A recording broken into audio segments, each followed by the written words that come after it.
Es decir, menos 40 Celsius equivalen a menos 40 Fahrenheit, menos 10 a 14, 0 es a 32, 8 es a 46.4, 15, 59 y así, ¿no?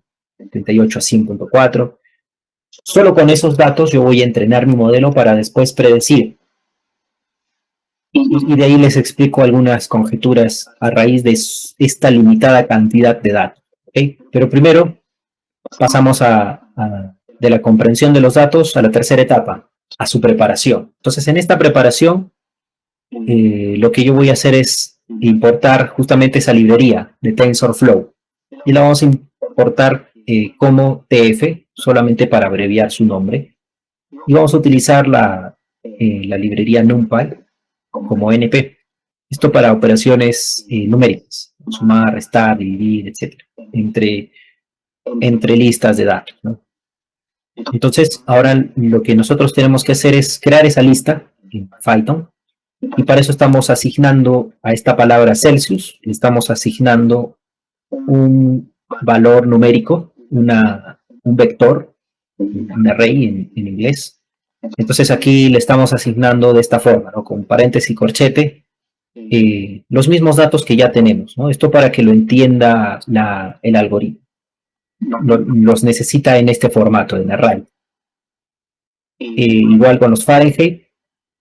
Y lo que estamos ahora por crear es la arquitectura de esta red neuronal, que por ahora solo vamos a utilizar una para que se entienda, igual que en el video, solo vamos a usar una, es decir, vamos a tener un modelo de regresión simple, ¿no? Con ciertos parámetros.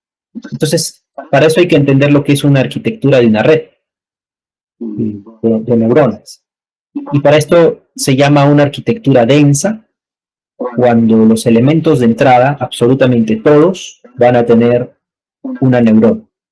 Una salida con una neurona. La neurona, por ejemplo, X1 con la neurona 1, con la 2, con la 3, con la 4. Con la siguiente entrada o el siguiente parámetro de esa regresión, pues con la N1, N2, N3, y así lo mismo con la X3. Eso se llama densa porque hace combinaciones con todas. En cambio, lo que vamos a hacer es una no densa, por eso va a ser una neurona, va a ser simple. Eso quiere decir que vamos a tener exactamente una entrada, y con esa entrada vamos a obtener una salida, una Y. Entra una X, se procesa en una neurona y obtenemos exactamente una salida, que es la predicción. Esto de tener o no una arquitectura densa o una no densa depende de lo que ustedes quieran resolver. Si necesitan más datos, van a necesitar más entradas, más resultados, más neuronas, por ejemplo. Por ahora lo vamos a simplificar así, como una neurona no densa. Entonces, esta arquitectura, así gráficamente, es lo que TensorFlow, esa librería de TensorFlow, nos va a permitir, a partir de una de sus libros, por así decirlo, que se llama Keras. Entonces, cuando nosotros queremos definir una capa, o sea, esta neurona, vamos a llamar a TensorFlow, como TF, el punto va a llamar a la propiedad Keras, y esta, pues, le vamos a decir, quiero una capa, por eso es layer, una capa densa, solamente con, todas se van a llamar densa, pero solamente, y es lo que vamos a dibujar acá, pero con números, quiero una unidad o una neurona. Unidad se refiere a la neurona y voy a tener X entradas, entonces solo voy a tener una entrada, una neurona, una salida, porque yo puedo usar muchas otras más. Esto lo dejo todavía así comentado, porque aquí es cuando podemos utilizar más, ¿no? Y ahí se los dejo para que lo puedan revisar. Cuando usamos por lo menos 3 neuronas, 3 salidas, una sola entrada. ¿Okay? En este modelo, entonces definimos así, modelo Keras, a través de una propiedad de Keras que se llama sequential, porque puede ser secuencial o funcional. Y vamos a usar la secuencial, ¿por qué? Porque es para modelos simples, o sea, no densos. Por eso les explicaba este rollo de carga. Porque si vamos a usar la funcional, pues sería cuando utilicemos más parámetros. ¿Okay? Usamos secuencial, es más apropiado para una pila simple de capas, donde cada capa tiene exactamente, y esto es lo que se le llama un tensor, porque hay una entrada, una salida, una neurona, una salida. A eso se le llama un tensor, por eso se llama TensorFlow, por si acaso. Ahora viene la etapa 4 en el modelo DISP-DM, en donde vamos a explicar el modelo, vamos a hacer el modelado, el algoritmo de aprendizaje.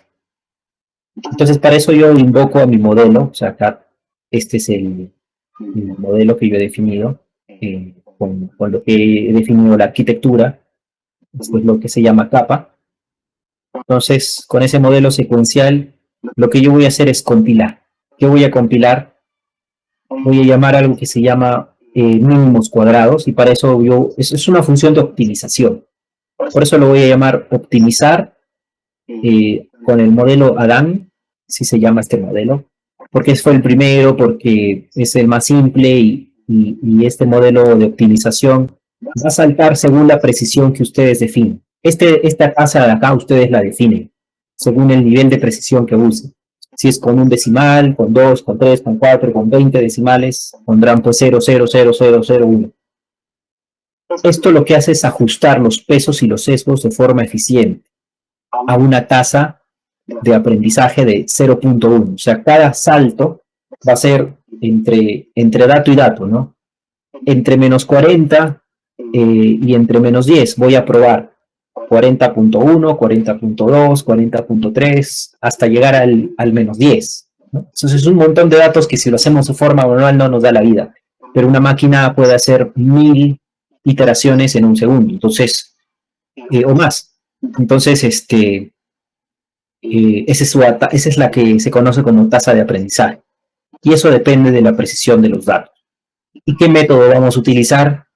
El de los cuadrados, el error de los cuadrados, la media del error de los cuadrados. Entonces, este es el método que ya conocemos para justamente identificar el mínimo error. Acuérdense de la fórmula que vimos, ahí va a estar. Está representado entonces por este método. Eso es lo que yo trato de optimizar, la mínima, la mínima pérdida. Entonces ahora toca entrenar el modelo. Entonces solamente a fines de visualizar cuándo empieza y cuándo termina es que yo pongo este print entrenando y este print fin, ¿no? Finalizado. Y lo que quiero que me muestre es cada iteración. Entonces si quiero que me muestre el historial, entonces yo asigno al modelo, ¿no? Este modelo que ya lo estoy compilando. Entonces yo le aplico el ajuste entre esas variables, entre mis variables Celsius, entre mi variable Fahrenheit ya conocidos, ¿no? Acá están las listas. Ese ajuste lo vas a hacer por, digamos, ahorita solo por dar un número, o sea, 1000 épocas, 1000 iteraciones, época o iteraciones para el entrenamiento. Entonces, a ver, vamos a hacer este ejercicio. Voy a ponerle acá importar estas librerías de TensorFlow y NumPy, y lo que está haciendo ahorita es conectarse con un servicio virtual de Google para alojarme memoria RAM, disco, CPU, GPU, etc. Entonces ya está importando acá la librería TensorFlow. Ahora va a importar lo que es NumPy, ya está. Y vamos a ingresar la data, Celsius, Fahrenheit.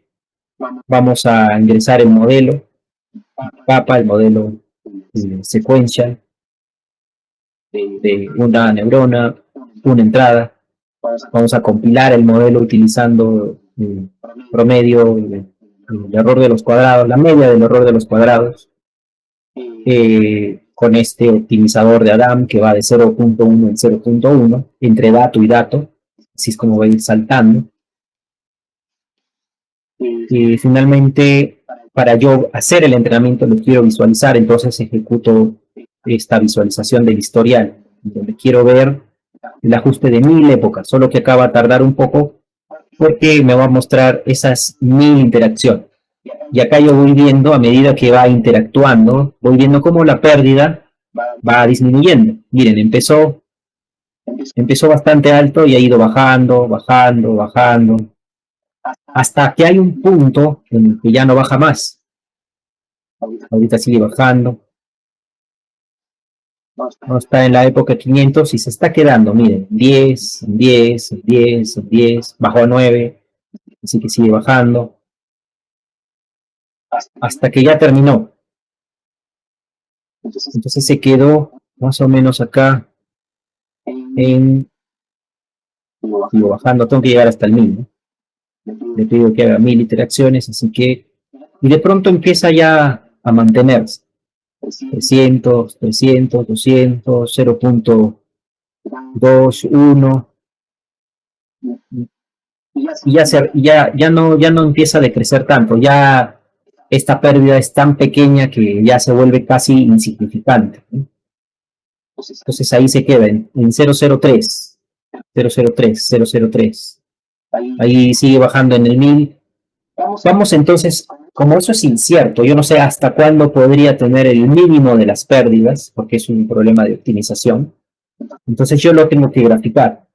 Y para ello yo voy a necesitar esta librería Matplotlib, específicamente el ploteo, la gráfica, como PLT. Entonces yo voy a hacer este gráfico para los ejes X, se va a llamar número de época, y el eje Y va a ser la pérdida. Entonces me va a hacer un gráfico de todo esto que hemos visto acá en relación a las épocas. Y voy a hacer entonces el ploteo de ese historial. El nombre se va a llamar loss. Yo lo ejecuto y ahí me crea la gráfica.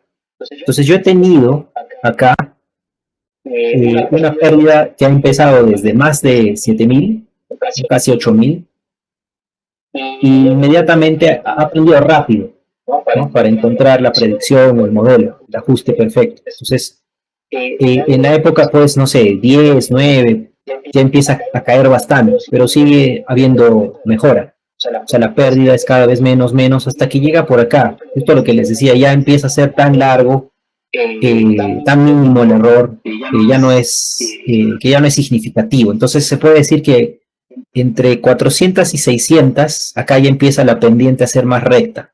Entonces podría dejarlo en 600 o 700 si quiero asegurarme, porque ya en 600, esto por supuesto en pequeño no importa, pero esto cuando hay Big Data, o sea, son petabytes de datos, esto sí importa porque significa consumo energético, capacidad de cómputo, recursos, enfriar servidores, o sea, cuesta mucho dinero hacer más iteraciones porque requiere más recursos. Entonces yo tengo que encontrar ahí la más óptima para que esto no me cueste mucho. Entonces, para no hacer 1000, o digamos en un caso real, para no hacer 1.000.000, pues simplemente no haré 1000, sino digamos haré un 600.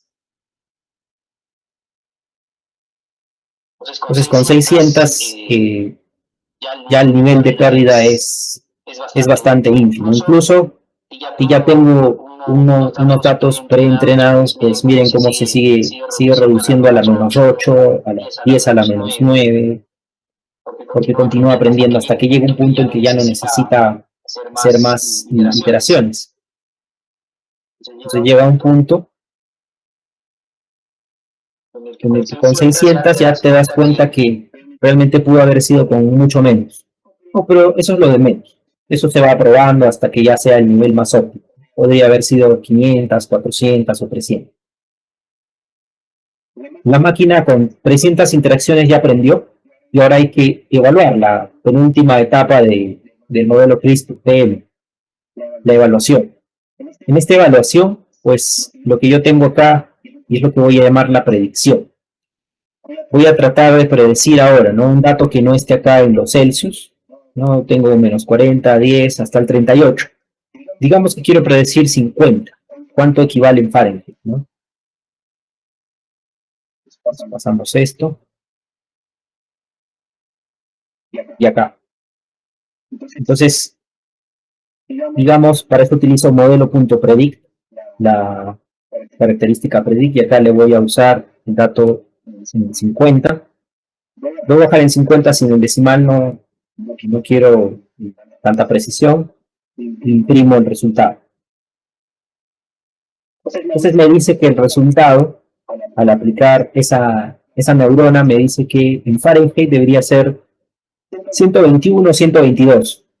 121.9997 o 122. Vamos a ver acá, convertir Celsius a Fahrenheit. Dije 50, es justamente 122 Fahrenheit. Entonces, ha predicho bastante bien. Pero a mí no me interesa utilizar aquí en Python yo quiero el modelo. No quiero estar siempre colocando ahí el dato y luego darle el resultado, no. No, lo que yo quiero es el modelo. Entonces, a esto es la última etapa del modelo CRISP-DMI que se llama despliegue. Y en este despliegue, vamos a llamar variable 1 igual a capa. Capa, acuérdense que es el nombre de lo que hemos definido acá como esa neurona, esa es la capa. Entonces, de ahí yo quiero sacar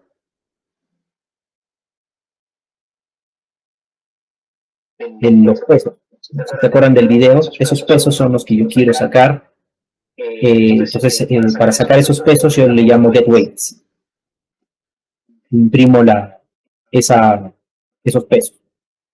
Entonces, si yo lo ejecuto, me va a dar este resultado, ¿no? 1.80, 31.99, casi 32. Entonces, este va a ser mi X1 y este va a ser el sesgo, el bias, se hablaba, ¿no? Acuérdense de la fórmula de ecuación lineal. ¿Y esta fórmula a qué se parece? Pues si ustedes la comparan, ¿no? Esto es Y, esto es X, esta es la pendiente 1.8 y este es el sesgo. 1.8 por X más el sesgo, más 32, casi 32. Y esto solo lo hemos hecho con una neurona, porque el ejemplo es sencillo. Ojo, este nivel de precisión solo se da con valores cercanos a los datos que yo he dado como entrenamiento. Mis datos en X son hasta aquí, están limitados. Si yo quiero saber cuántos 200 grados Celsius, o sea, bastante alejado de lo que yo le he dado a la máquina, vamos a ver cómo sería el resultado. Bien, un valor bastante lejano. Dice que 200 Celsius es 392 Fahrenheit. Vamos a ver qué tanto llegó a aprender. Lo ha hecho bastante bien, ¿no? 392 Fahrenheit. Ahí está. Entonces, este modelo es preciso. Ha pasado todas las pruebas, incluso con pocos datos. Resulta que con datos más alejados de su rango, funciona bastante bien. Entonces, eso es la prueba de despliegue, la prueba de evaluación y despliegue. Entonces, ya sé que esta es mi fórmula. Y por supuesto, esta es una fórmula ya conocida para hacer la conversión de grados centígrados a grados Fahrenheit. O sea, hemos dado este ejemplo para que ustedes entiendan cómo funciona esto de las redes neuronales. En la vida real ustedes van a tener pues muchísimos más datos, más cosas que comprobar, si tienen o no datos para etiquetar, a veces los tienen, a veces no los tienen, entonces tienen que aplicar otros algoritmos. Para eso tienen la teoría, para ir investigando a partir de esa teoría. ¿Preguntas, dudas?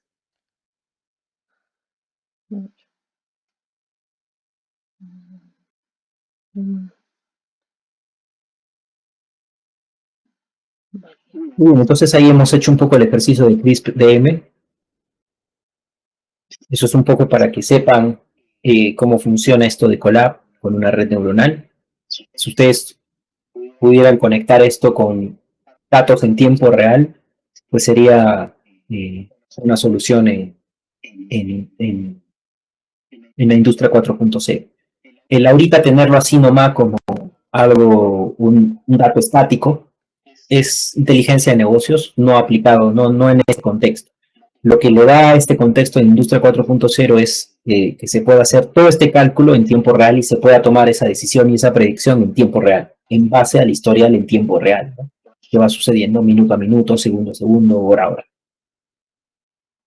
Pero esto de la predicción tiene un horizonte de planeación, o sea, yo no puedo predecir de acá a 20 años y voy a ser preciso, no. Se recomienda. Una de las interrogantes más frecuentes al generar un pronóstico corresponde a cuál será ese periodo de demanda que precisamos calcular. Es decir, si